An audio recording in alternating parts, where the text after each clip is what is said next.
It's Monday. It's Monday after a big win. Great game. Love the way the guys played. Overcame some mistakes. We did make some big ones that we survived. You don't win against a really good football team like that when you lose the turnover battle very often.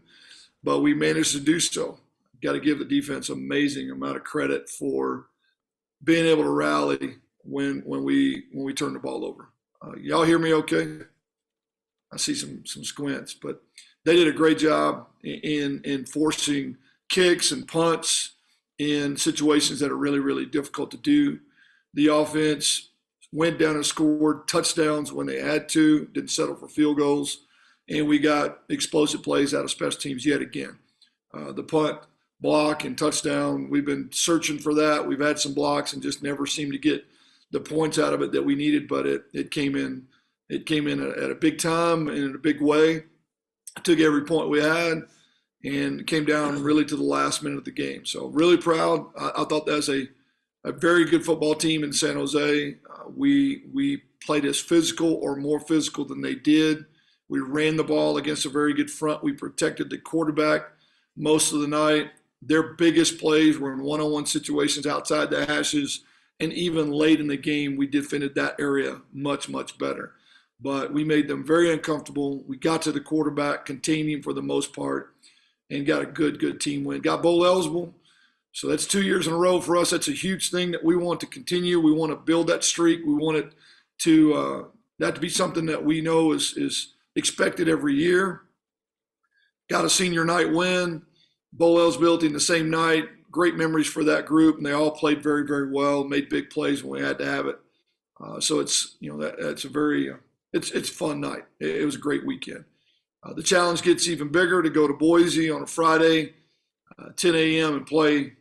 The most physical, probably the best built team in the league right now. If you look at their roster, great defense, physical offense, big, huge quarterback, you name it, every possible reason to make it a difficult trip for us. But our guys are excited about it, and we know the country will be watching on Friday, eating some turkey probably or some leftover turkey.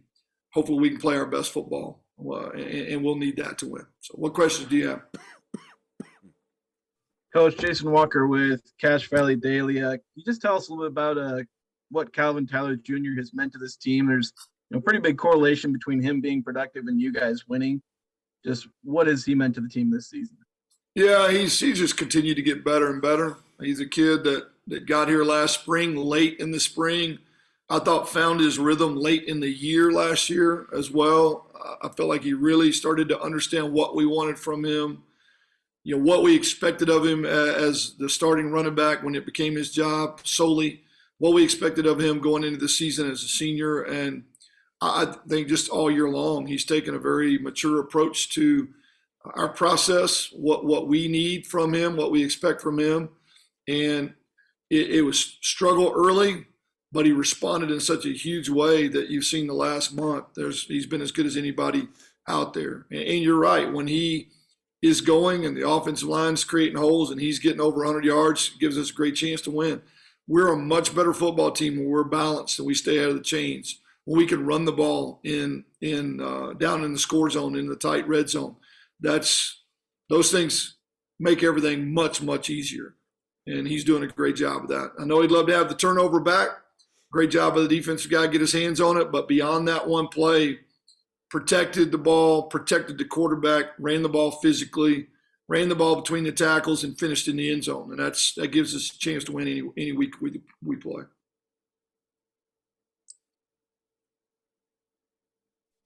Coach Patrick Mayhorn with the Ag Ship. I believe now in 8 of your 9 seasons as a head coach, you've had runs of like 5-1 or in 6 games, or 6-1 in 7 games, like you've done here with 5-1. What is it about the way that you build a program that can create these sort of runs of great form where you can kind of round into shape as the season continues on? I just think we've got a really tight-knit culture in our building. We talk about selfless, tough, and accountable. It starts at the head coach. I can't be a ego-driven, me guy and expect kids to respond differently. So we start at the top. We talk about service, serving each other, being unselfish and selfless in everything that we do, being tough and accountable.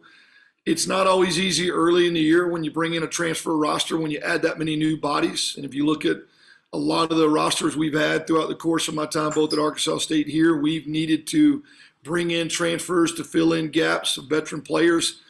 Don't think either one of our recruiting footprints are really built around 5-year development completely. You have to bring in some veteran guys. And so sometimes early in the year, you haven't quite got all the moving parts in the right direction yet. We figured out what that was. We obviously had some adjustments due to injury as well. And the kids just continue to believe and trust the process. So I think you see us getting better and better as the year goes. So, I would love to eliminate the growing pains early in the season that we've had to deal with at times. But when you bring in new bodies and you've got a lot of new guys thrown into the mix, whether it be freshmen thrown out there for the first time or transfers thrown out there for the first time, sometimes those growing pains are gonna happen, and it's gonna create some missed opportunities. But I'm proud of how these guys continue to work. I do think it has a lot to do with our culture, what we believe in, what we teach every day, how we go about that, and the example from the head coach down of how we're going to treat each other, how we're going to lift each other up and have each other's back. And I think you're seeing it play out on the field. Coach Anderson, Jason Turner from the Herald Journal. How impressed were you with the way that Boise State was able to run the ball as well as they did against that Wyoming defense? Well, they're built for it. I don't know if I'm surprised by it. It's kind of what I expected. I expected both teams to run it right at each other and have success. They've got big running backs. They're built great up front. With the athletic quarterback and what Dirk Cutter has done with their offense, he has organized it in a way that everything flows off of each other.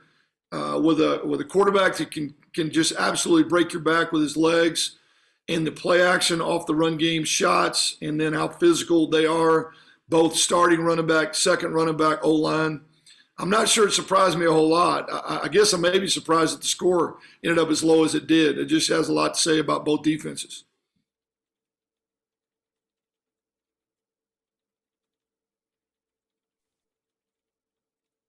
Coach Brian Phillips, Big Blue USU Aggie News. Going back to the punt block, what was the explanation that you got from the referees as to why they dropped the flag? So we clearly made contact with the punter. So that's why the flag came out. But they did also pick up the flag because they felt like that the ball had been deflected, not a full block, but at least a deflection. And obviously you could see the ball came out fluttering, only went about 10 yards. They did review it to make sure, and review confirmed that we did get a piece of it. But that's why there was a flag, picked up the flag, and then the review in that order.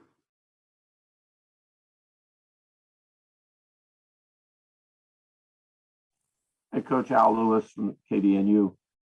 San Jose was one of the best red zone defenses in the country. You went 4 for 4 in the red zone, and they were touchdowns. Against Boise State, if you get red zone, you're going to have to score a touchdown. If field goal's not going to be good enough. No, you're right. You're right. I think one of the things that we did this week, we wore them down. Long drives, methodical drives. We had to earn it when we got down there. We were able to run the ball in. That is not a given, and it definitely won't be a given this week. These guys do not give up long yards, big run plays. They make it really difficult to run the ball in the end zone when you get down there. I know Wyoming had a little bit of success against them running the ball, but they're one of the best rushing teams in the country as well. We're going to have to, earn every yard you get. And that was something we were able to do Saturday night. We did play, I think, more physical up front than San Jose, but the challenge just gets that much more difficult. Boise's built extremely well on defense. Basically all the same guys we saw a year ago. They made it tough. We did get out in the open a few times last year, and we didn't get it in the end zone. We had 3 or 4 clear opportunities to create explosive plays to get in the end zone last year, and we didn't finish them. We got chased down. And we can't afford for that to happen this year if we're going to beat these guys. We got to get it in the end zone, and that means hard yards in tough situations with a lot of big bodies. I know every once in a while when you game plan for a game, you're thinking your passing game can kind of complement the running game. Against San Jose, I felt like your controlled pass or some of the other, it was almost like ball control, even with the passing game and for the long yards and the long drives, right? Yeah, I think everything fit really well together. I told Coach Tuck I thought it's the best game plan that he's put together this year. We used everybody. We used all the grass. We kept them off balance. We moved the pocket. We screened. We RPO'd. We play action. We dropped back. I thought it was the most diverse and it was the most balanced. And I thought he called his best game because he did. He kept them off balance. He stayed ahead of the chains, and things did flow off of each other. It's going to need to keep that way this weekend. At times this year, we've been a little sluggish. We've been a little bit narrow-minded in terms of the ball going in one direction to one guy or two guys. I thought it was the best game plan he's had, the best use of our talent, the best use of the grass, and the balance of that really played in our favor. And it would benefit us to look very similar this week. Make them defend the whole field, all the grass, all the weapons, and try to keep them, if it's possible, off balance. We just look better when we do that. We did that a lot of times last year. We've struggled to find that balance this year, and I thought Saturday was the best we've looked.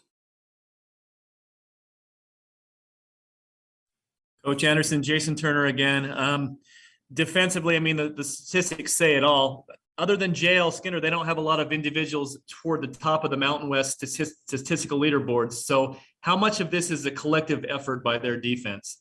Yeah, they're built well all across the board. And you always see multiple hats around the ball. And they're not living or dying by one guy making a play. Everybody's in their gap. Everybody does their job. They're extremely well coached and disciplined. You get them flowing one way. There's a contained player. There's a guy over the top. There's an edge player. They're very, very well coached defensively, especially, and they're built to play a lot of guys. And you don't really know the difference between the ones and the twos. There's not a big drop off. So I think that's why their stats are really spread out consistently across the board because their talent level doesn't really drop, and they count on each other being in the right place and getting a lot of hats to the ball. Hey, Coach, Patrick Mayhorn again. You talked last week about wanting to just stay in the mix in the conference and make sure that everybody knows that you're still there, you're still winning games. What would it mean to go into Boise and win in a place where teams usually don't in this league and where I don't think Utah State has for more than 2 decades now? Yeah, it'd be huge. Huge. I mean, we know they're going to play in the title game regardless. If there is a pride factor to be able to say you beat the champion, one of the championship teams or potentially the champion, that's great. I think just for us, where we are as a program at this point in the season, not where we were at the first week or two, what we've done, how we've grown, how we're willing to finish, even though we know we can't be in the championship game, the ability to secure a winning season. I mean, we've secured a bowl bid, but we haven't secured a winning season yet, and we need another win to do that. So I think there's a lot of things that if you're a prideful player and you believe in your program and your guys around you, there's a lot of reasons to go up there and play our best. Hey, Coach Eric Franson with 106.9 The Fan. Cooper Legas, couple of games where he was turnover free, had a couple this last Saturday, but he also seemed to look more confident in pressing the ball down the field and more comfortable with what he's being asked. Yeah, he turned a couple over he can't afford to, and he'd love to have them back. Late on one, little underthrown on another, but he made some critical plays the very next series. I mean, he does respond well to it. One of the things about him that makes him very, very good to work with is he doesn't panic. He calms down. He goes back out, gets right back at it, willing to make the tough throw when he had to late. And that's a guy that's not afraid of the moment. Learned from the mistakes earlier, came back, made plays, thought he did a great job moving the chains with his feet. One of the biggest was a really kind of ugly second down run down in the red zone where we ended up scoring a touchdown a few plays later. Things weren't pretty. It was kind of bottled up, and he just sorted his way out and moved the chains for us. So, I mean, I'm proud of how he's progressing. We've got to eliminate the turnovers. He knows that. We're working on that. That'll come from experience, I believe. But his poise and his just really lack of panic in some very tough situations has given us a great opportunity to win. Coach Al, again, can you give us just a rundown on Green's talents, what you see of him at quarterback, and then the 2 running backs I mean, both of them. The one kid looks really, really explosive who comes off the bench. Yeah, you've got power with one and speed with another. So you're getting a great 1-2 punch and then built with a great O-line up in front of them. The quarterback is a nightmare. I mean, huge, physical, cannon for an arm, and can fly. If he gets to the edge, he'll end up in the end zone. Everything, I think, is well organized offensively. I got a tremendous amount of respect for Dirk Cutter all the way back to his Boise time, years ago before he ever made a stretch in the NFL. But just every offense that you've seen him control is very organized. Things play well off of each other. He utilizes talent extremely well. I don't think I know there's a lot of staples in the system, but he always bends the offense to fit what he has. And you've seen an offense that was really, really struggling early in the year has become explosive down the stretch because it's so difficult to know what you're going to see. Every play action fits off the run, every movement off the play action in the run, screen game, misdirection when you least expect it, and then you get all the numbers had it, and there goes the quarterback. So it looks way different than it did the first half of the year, and there's a reason they're going to play for a championship. Coach Anderson, Jason Turner again. So I got an email from a Wyoming fan, actually a fan of Levi Williams, and he was asking me how Levi was doing. And I'm like, honestly, I mean, I saw him warming up on Saturday. He looked fine, but just out of curiosity, how close to 100% healthy is he right now? He was not 100% this weekend. He was able to warm up. That's probably the first full speed throwing he'd done in several weeks. We would like to think by game day he will be 100%, but it is going to depend on how Tuesday and Wednesday go. He is the ankle was a concern, but there was more of a knee issue than we anticipated coming out of the Colorado State game, and he probably overdid it trying to get ready for Wyoming and set himself back, and he's been in a pretty good bit of discomfort over the last couple weeks. So we'll see if he's ready. Love to have him back. Not sure he will be. It'll be day to day. Coach Patrick Mayhorn again. What's the value of having such an experienced veteran center on the road in a game like this, like you do with Chandler? Yeah, that's huge. I think there's a calming force there. He is a very low key guy, but very aggressive and physical and competitive. He's had a phenomenal year, I think. When you consider that guy was a walk-on that we put on scholarship a year ago, super proud of his career. He's played really, really well. I know Doug was talking the other day, second ranked in the league, right, in terms of PFF. I don't know how they do all that, but whatever ranking that is, that's pretty cool for him to have elevated his career from a former walk-on scout team player to a starting center with a championship under his belt, and then to be the second-ranked center in the league, according to whatever stats and numbers that PFF has. We know they rank everything under the sun. So he does do a really good job of not getting frantic and panicked and flustered, even when things don't go well.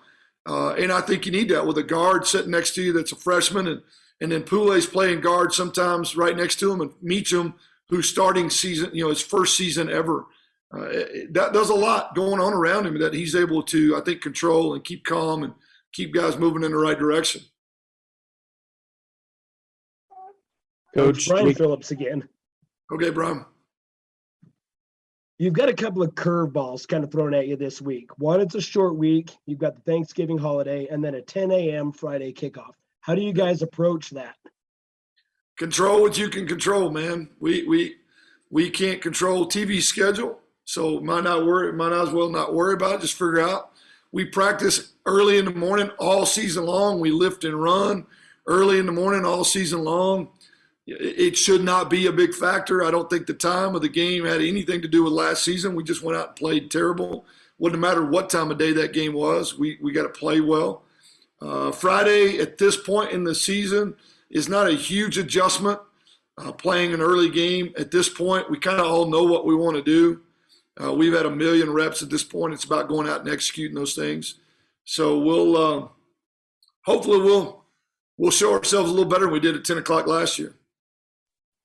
out of curiosity, Thanksgiving in Logan, or will you eat Thanksgiving dinner in Boise? You know, we'll kind of do a little both. Wednesday night, we'll eat with our kids. Most of these guys will take them to their homes and feed them, the ones that do have. If not, I'll take a group up and we'll actually eat dinner up at the country club. But then Thursday night there, the travel squad will do Thanksgiving together. There Thursday night before the game. Hey, Coach Eric Frandsen, one more time. Ike Larson obviously made the block, but later it looked like he hurt his knee and didn't come back out. What's his status for Friday? Yeah, he actually hurt the knee on that play. He and Jalen Royals, big collision in the backfield. Both of them came clean. It's not that usual that you get two right there at the point of attack. So a little bit of a collision in the backfield. He played a little bit after that, but it was just bothering him too much. He is going to be day-to-day.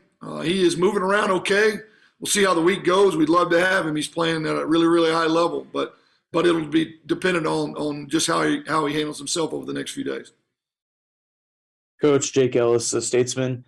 You kind of mentioned how it's this big game on television. People are going to be, with their families eating turkey and stuff. So have you kind of talked with your players, especially ones that are getting looks from the next level and saying, hey, this is like a prime opportunity to show off in front of the country? Well, they definitely remember what you did last. What kind of lasting impression can you make down the stretch for our seniors? A lot of people watching. The NFL watches every snap of everything you do anyway. But I think just the public's opinion of them and what the football world collectively thinks of them, this is a great opportunity against a really good football team. Go out and play your best. Just shows how you progress and improve throughout the course of the year. And a lot of front office personnel obviously are going to see it as well. And it's an opportunity for them to leave a really, really good impression against a very good team on a day that a lot of people will be watching.